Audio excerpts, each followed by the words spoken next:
Assalamualaikum warahmatullahi wabarakatuh. Perkenalkan, saya Asrinika Anggundas Putri, NIM 2020121109, kelas C akuntansi. Di sini saya akan mempresentasikan tentang fungsi dari staffing. Pengertian staffing itu sendiri adalah salah satu fungsi manajemen berupa penyusunan personalia pada suatu organisasi sejak dari merekrut tenaga kerja, mengembangkan sampai dengan usaha agar setiap tenaga memberi daya guna maksimal kepada organisasi.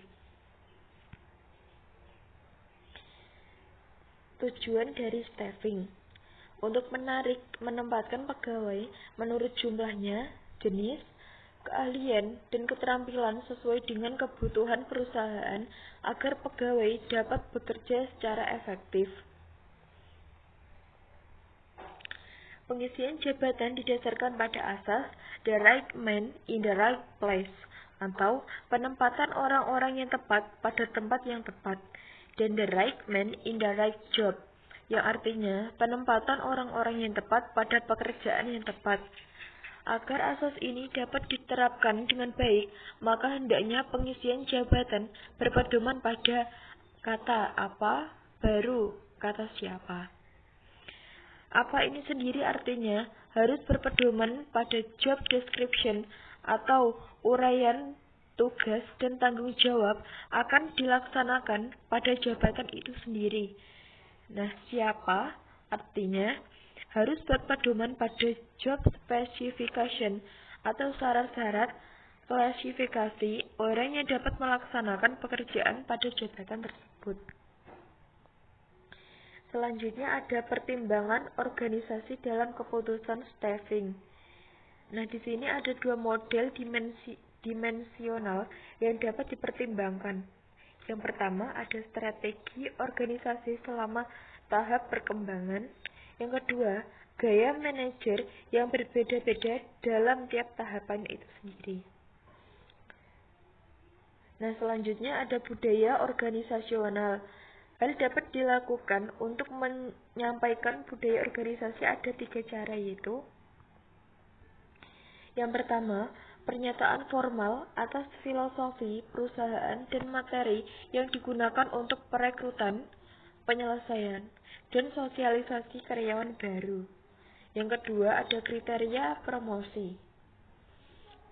Yang terakhir juga ada kriteria implisit dan yang mungkin digunakan pemimpin untuk menentukan siapa yang sesuai dengan posisi kunci di organisasi tersebut. Selanjutnya ada perencanaan SDM. Pengertian perencanaan SDM itu sendiri adalah kemampuan terpadu dari daya pikir dan fisik yang dimiliki individu, perilaku, dan sifatnya ditentukan oleh keturunan dan lingkungannya. Sedangkan prestasi pekerjaan yang dimiliki dimotivasi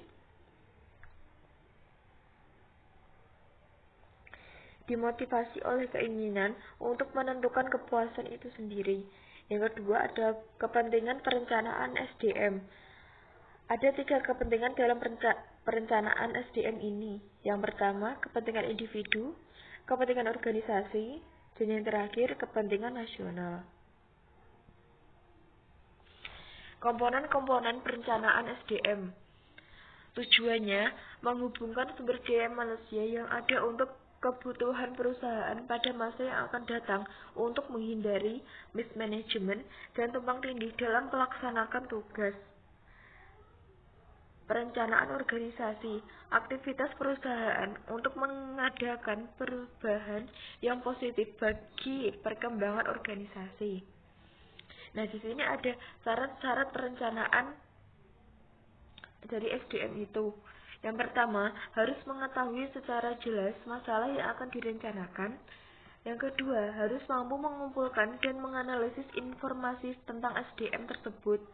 Yang ketiga, harus mampu membaca situasi persediaan SDM di masa yang akan datang. Yang terakhir, mampu memperkirakan peningkatan SDM dan teknologi masa depan. Sekian presentasi yang dapat saya sampaikan.